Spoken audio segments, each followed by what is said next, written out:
के साथ जाके बनाया। आज की प्रेस वार्ता का एक सबसे बड़ा अहम मुद्दा ये है कि जो हरियाणा के अंदर राजनीतिक हालात हैं बीजेपी के, उसके अंदर लोग अच्छी तरह जान चुके हैं कि बीजेपी जा रही है और कांग्रेस आ रही है। क्योंकि हरियाणा के एकमात्र नेता चौधरी वीरेंद्र सिंह, जो कि साफ छवि के नेता हैं, वो बीजेपी छोड़कर चले गए। जब वो कांग्रेस छोड़कर गए थे उस टाइम कांग्रेस चली गई थी, आज वो बीजेपी छोड़कर चले गए तो बीजेपी जा रही है। अब बीजेपी ने अपनी विफलताएं छुपाने के लिए मनोहर लाल खट्टर को चलता कर दिया, जबकि विफलताएं किसी चेहरे बदलने से या मंत्रिमंडल बदलने से नहीं छिपती, विफलताएं सरकार बदलने से छिपेंगी। अब लोगों का मन बन चुका है कि हरियाणा के अंदर बीजेपी को बदल दो। अब टोहाना के विधायक देवेंद्र सिंह बबली बीजेपी के खिलाफ चुनाव लड़कर लोगों के मत लेकर अब आज वो बीजेपी को सही ठहरा रहे हैं। अब उनको खुद को नहीं पता वो बीजेपी के साथ हैं, जेजेपी के साथ हैं। जो आदमी किसी पार्टी का नहीं हो सका, टोहाना की जनता का नहीं हो सका, किसी एक व्यक्ति विशेष, उसके ऊपर बीजेपी कैसे भरोसा कर सकते हैं? वो बीजेपी का हो सकता है। बीजेपी अपनी नाकामियों के अंदर अपने जोर से खुद गिर जाएगी। देवेंद्र सिंह बबली का जाखड़ के अंदर विरोध भी किया गया किसानों द्वारा और वहां पर धक्का मुक्की भी हुई है। उस पर उनको ये कहना कि ये बीमारी है करके उन्होंने। देवेंद्र सिंह बबली एक बहुत ही अहंकारी आदमी है। अहंकार का नाम देवेंद्र सिंह बबली है, जिसको कूट कूट कर भरा गया है। किसान की, मजदूर की, कर्मचारी की, व्यापारी की, अधिकारी की अगर बेइज्जती करने का ठेका है तो देवेंद्र सिंह बबली के पास है। जो कल तक बीजेपी के खिलाफ किसानों की बात कर कर, किसानों के हक में बोलकर मंत्री बना और विधायक बना टोहाना से, आज वो उसी पार्टी की नीतियों के अंदर जाकर टोहाना के लोगों को बेच दिया और बीजेपी के साथ जाके खड़े हो गए। जो जिस पार्टी ने उसको विधायक बनाया, एमएलए बनाया, मंत्री बनाया, टोहाना के लोगों ने जिताया, जब उन लोगों का नहीं हो सका वो बीजेपी का कैसे हो सकता है? ऐसे आदमी के ऊपर विश्वास करना किसी भी पार्टी के लिए खतरे से खाली नहीं होगा। कांग्रेस पार्टी की बात करें, अगर टोहाना की बात करें तो कहीं भी मतलब किसी एक व्यक्ति के ऊपर वो दावेदारी नहीं दिखा रहे, क्योंकि बहुत सारे आपको भी पता है कि नेता मैदान के अंदर है, सभी बोलता है कि मैं भी कांग्रेस से लड़ूंगा। ऐसे में जो जनता है वो किस पर विश्वास जताए? देखो, कांग्रेस पार्टी, जब कोई भी पार्टी सत्ता में आती है तो उसके अंदर टिकट मांगने वालों की कतार लंबी होती है।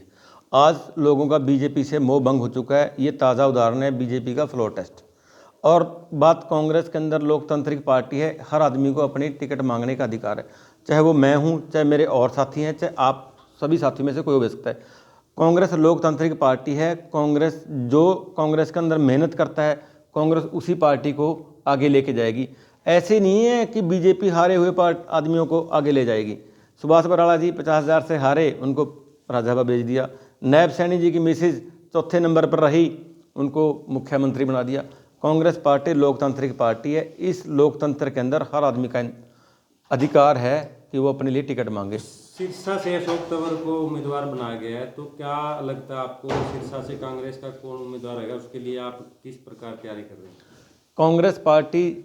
कांग्रेस हाईकमान जिस भी उम्मीदवार को भेजेगी वो किसी जाति, किसी धर्म से हो, हम सबका दायित्व है कि हम कांग्रेस पार्टी को आगे ले जाएं। देश के अंदर और प्रदेश के अंदर कांग्रेस पार्टी का झंडा बुलंद करें। बात रही अशोक तंवर जी की। अशोक तंवर जी का एक ऐसा इतिहास है कि 5 साल में उसने सभी पार्टियों को गालियां दे दी। अब वो बीजेपी को कब देंगे? इस पहले भी बीजेपी को गालियां देते थे, आज बीजेपी का गुणगान करेंगे, और आने वाले समय में बीजेपी को कब गालियां देंगे ये तो वक्त बताएगा। लोकसभा की हम बात करें, टोहाना विधानसभा के अंदर आप सभी नेता एक साथ इकट्ठे दिखाई दे रहे हैं। क्या विधानसभा में भी एकता दिखाई देगी या टिकट को लेकर अलग अलग कोई रणनीति बनाओगे? देखो, पहले हम सबका एक ही मकसद है कि लोकसभा के अंदर कांग्रेस पार्टी को मजबूत करना। जब विधानसभा का इलेक्शन आएगा तो विधानसभा में सभी साथी इकट्ठे चलेंगे, ऐसी कोई बात नहीं। कांग्रेस एक नारा देती है कि मुख्यमंत्री जो है वो हुड्डा को ही बनाना है। आपको नहीं लगता कि ये परिवारवादी है? क्या कांग्रेस के अंदर किसी और व्यक्ति के अंदर इतनी काबिलियत नहीं है कि वो कांग्रेस के अंदर मुख्यमंत्री की दावेदारी भी जता सके? ऐसा कुछ नहीं है। कांग्रेस हाईकमान के अंदर सभी आदमी मुख्यमंत्री की दावेदारी जिता सकते हैं। वो कोई भी सीनियर नेता हो, चाहे बहन कुमारी शैलजा जी है, चौधरी रणदीप सिंह सुरजेवाला जी हैं, कैप्टन अजय यादव जी हैं, चौधरी भूपेंद्र सिंह हुड्डा जी हैं, उदयभान जी हैं। हर आदमी का मुख्यमंत्री पद के ऊपर दावा जताना अधिकार बनता है। कांग्रेस हाईकमान मुख्यमंत्री का फैसला दिल्ली से होगा और विधायक करेंगे। आपने काफ़ी बार कहते हैं कि टोहाना के अंदर कांग्रेस एकजुट है, लेकिन आप 5 लोग अलग दिखाई देते हैं। दो लोग अलग और एक लोग अलग घर घर जो कांग्रेस का संदेश लेके जा रहे हैं, कभी भी आप इकट्ठे नजर नहीं आए, क्या कारण है? देखो, हर आदमी वो अपने तरीके से कांग्रेस को मजबूत कर रहे हैं, हम अपने तरीके से कांग्रेस को मजबूत कर रहे हैं। जब लोकसभा इलेक्शन आएगा, जो हमारा कैंडिडेट होगा, हम सब उसके साथ चलेंगे। आप किस तरीके से जो है मतलब तैयारियां आपकी किस तरीके से चल रही हैं? हमारी तैयारियां बूथ लेवल से लेकर डिस्ट्रिक्ट लेवल तक हमने अपनी तैयारियां कर ली हैं। हमने बूथों के ऊपर अपने एजेंट, बूथ लेवल पे हमने अपने जो कोऑर्डिनेटर नियुक्त करने थे वो सब करके पार्टी को लिस्ट सौंप दी है। चुनाव आते ही गठबंधन तोड़ दिया जाता है, इसको किस प्रकार देखते हैं? ये गठबंधन नहीं था, ये प्रदेश की जनता के साथ ठगबंधन था। लोगों ने दुष्यंत चौटाला जो यमुना पार की बात करते थे, आज वो कहाँ हैं? ये बीजेपी का प्री प्लान्ड है। बीजेपी सोचती है कि जो भ्रष्टाचार हुआ है, मनोहर लाल खट्टर को और दुष्यंत चौटाला को साइड पर करके और भ्रष्टाचार के ऊपर पर्दा डाला जा सके। प्रदेश के अंदर ना ही लॉ एंड ऑर्डर की स्थिति है, भ्रष्टाचार के ऊपर कोई नियंत्रण नहीं है, बेरोजगारी पूरे प्रदेश के अंदर चरम सीमा पर है। आप सड़कों का हाल देख लो, अस्पतालों का देख लो, मास्टरों का देख लो, पूरे प्रदेश के सरकार दिवालिया पीट चुका है। अब बीजेपी अपनी नाकामियां छुपाने के लिए जेजेपी और खट्टर साहब को साइड लाइन करके अपना नया नारा लेकर आएंगे। बीजेपी का एक ही नारा है, झूठ का नारा। टोहाना से अगर कांग्रेस नेता की बात करें, वरिष्ठ कांग्रेस नेता की बात करें, तो वो मैदान में क्यों नहीं दिखाई देते अगर कांग्रेस को मजबूत करने की बात? देखो, आप किसी व्यक्ति विशेष की बात करते हो, उन लोगों से पूछना जिसकी आप बात करते हो। हम तो कांग्रेस पार्टी के सच्चे सिपाही हैं।